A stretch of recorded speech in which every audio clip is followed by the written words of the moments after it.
안녕하세요. 일본 생활 10년차 전 일본 직장인 그리고 현 무직 백수 낙군입니다. 저는 일본에서 약 10년간 회사원 생활을 하다가 지난달에 퇴사를 하고 지금은 또 백수가 되었다고 지난 영상에서 말씀드렸는데요. 아무리 그래도 아무런 계획도 없이 일을 때려친 건 아니고요. 제가 하고 싶은 일이 있어서 몇 년 전부터 계획을 세우고 또 회사를 다니면서 계속 공부를 하고 있었습니다. 그 하고 싶은 일이라는 건 바로 행정서사라는 직업인데요. 이 직업이 아주 유명하진 않더라도 일본 생활에 관심이 있는 분들이라면 한 번쯤 이름 정도는 들어보셨을 거라고 생각합니다. 저는 약 7년 동안 요식업 회사에서 점장 일을 하다가 퇴사를 하고 행정서사가 되기 위한 수행의 일환으로 영업사원 일을 3년간 했고요. 독립개업을 하기 위해서 이번 퇴사를 결정하게 되었습니다. 그리고 개업을 하기 위해서 가장 필요했던 행정서사 시험에는 작년에 합격한 상태입니다.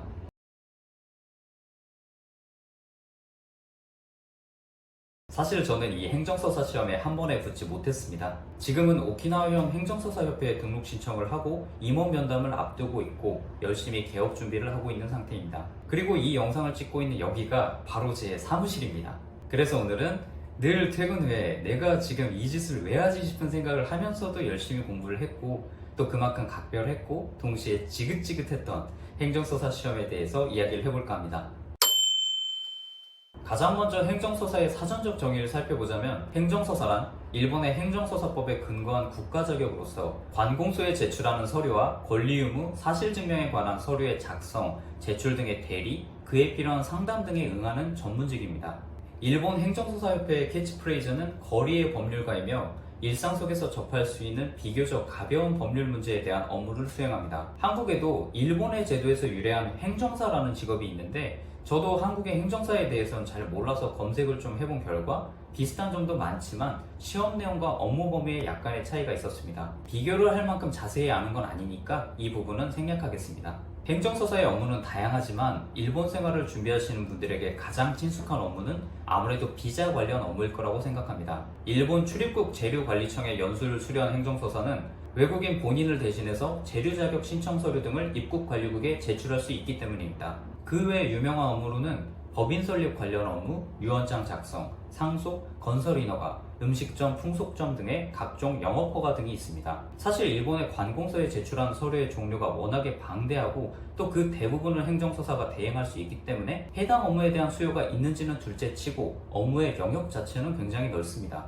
그래서 개업 행정서사는 보통 본인의 전문 분야를 정하고 영업을 하는 편인데 그러다 보니까 비자 관련 업무만을 하는 사무소도 있습니다. 그리고 행정서사를 일본의 사법서사, 그러니까 법무사와 혼동하는 분들이 상당히 많은데요.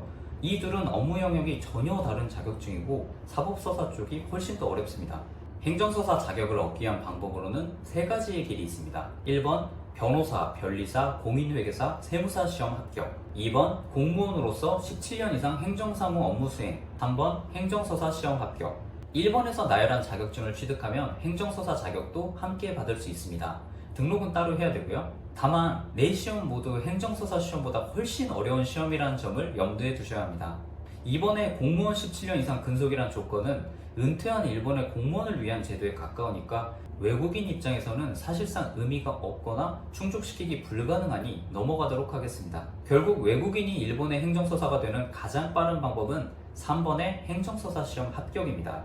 이 시험의 개요를 간단하게 살펴보자면 일본 행정서사 시험은 매년 11월 연 1회에 시행되며 시험 내용은 헌법, 행정법, 민법, 상법, 회사법, 그리고 일반 지식으로 크게 나눌 수 있습니다. 시험 시간은 3시간이고요. 총점은 300점 만점. 이 중에서 행정서사 업무 관련 필요 법령 등에서 122점 이상, 행정서사 업무 관련 필요 기초 지식에서 24점 이상을 취득하여 전체 점수 180점 이상을 취득하면 합격입니다. 그리고 총점이 180점을 넘더라도 위에서 설명한 조건을 충족시키지 못하면 꽈락으로 탈락할 수 있고 채점 방식은 절대평가입니다. 합격률은 매년 조금씩 달라지지만 약 10% 전후입니다. 그리고 일본에서 흔히 8사업이라고 불리는 시험 중에서는 가장 난이도가 낮다는 평가를 받곤 합니다. 그래도 10명 중에서 9명이 떨어지는 시험이니까 그렇게 마냥 쉬운 시험은 아닙니다. 그리고 10%라는 합격률은 어디까지나 일본어를 모국어로 하는 수험생을 기준으로 한 수치니까 일본어를 모국어로 하지 않은 외국인 입장에서는 조금 더 벽이 높을 수밖에 없습니다. 그리고 시험 범위가 겹치는 상위 시험들, 예를 들어서 변호사 그리고 사법서사 등을 준비하시는 분들이 겸사겸사 수험을 하는 경우도 많기 때문에 사실 모든 시험이 그렇지만요, 합격률을 그렇게 믿지 않는 편이 좋습니다. 행정서사 시험이 쉬운 편이긴 하지만 법률계 자격시험이다 보니까 각종 법조문 그리고 판례문을 많이 읽어야 합니다. 그래서 일본에 어느 정도 조예가 있는 분이라도 생소한 표현이 많을 수 있어서 적응하기까지 제법 시간이 걸릴 수도 있습니다. 그리고 40자 서술식 3문제가 출제되는데요. 이게 배점이 무려 60점이기 때문에 외국인 수험생 입장에서는 더더욱 어렵게 느껴질 수밖에 없었습니다. 어떤 시험 문제가 출제되는지 설명하기 위해서 작년 행정서사 시험의 객관식 한 문제 그리고 서술식 한 문제를 잠깐 띄워보겠습니다. 지문이 상당히 길기 때문에 다 읽기는 힘들고 필요하신 분들은 잠시 영상을 멈추고 읽어주세요.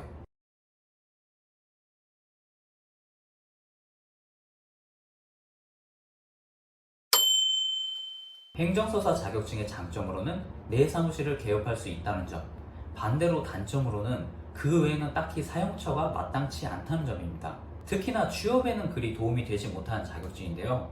만약 노무사를 취득한다면 기업의 노무 관련 일을 할 수가 있겠고, 탁켄시 등을 취득한다면 부동산 업계에서 가지고 있는 것만으로 월급이 오르는 등 좋은 평가를 받을 수 있겠지만, 행정서사의 업무 내용은 단발적인 것이 많기 때문에 회사의 업무에서 빛을 발할 곳이 마땅치 않습니다. 그리고 행정서사 사무실의 채용 자체도 일부 법인들을 제외하면 매우 적은 편이고요.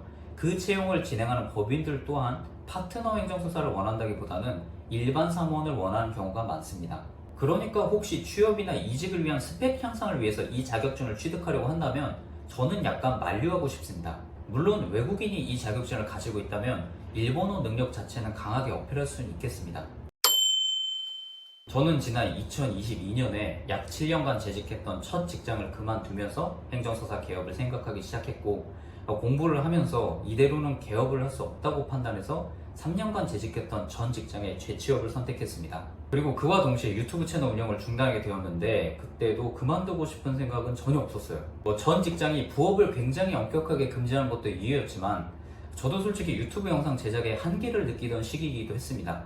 처음 생각보다 훨씬 많은 분들이 영상을 봐주고 계시는데, 내가 만들고 있는 영상은 오로지 나라는 화자를 내세워서 정보 생각을 전달할 뿐인데, 제가 일본의 맛집이나 브이로그 같은 보기 좋은 영상을 만들고 있는 것도 아니고요. 그렇다면 전달하는 정보나 내용이 유익하지 않으면 의미가 없을 텐데, 이 채널에 전문성이라는 게 있기는 한가?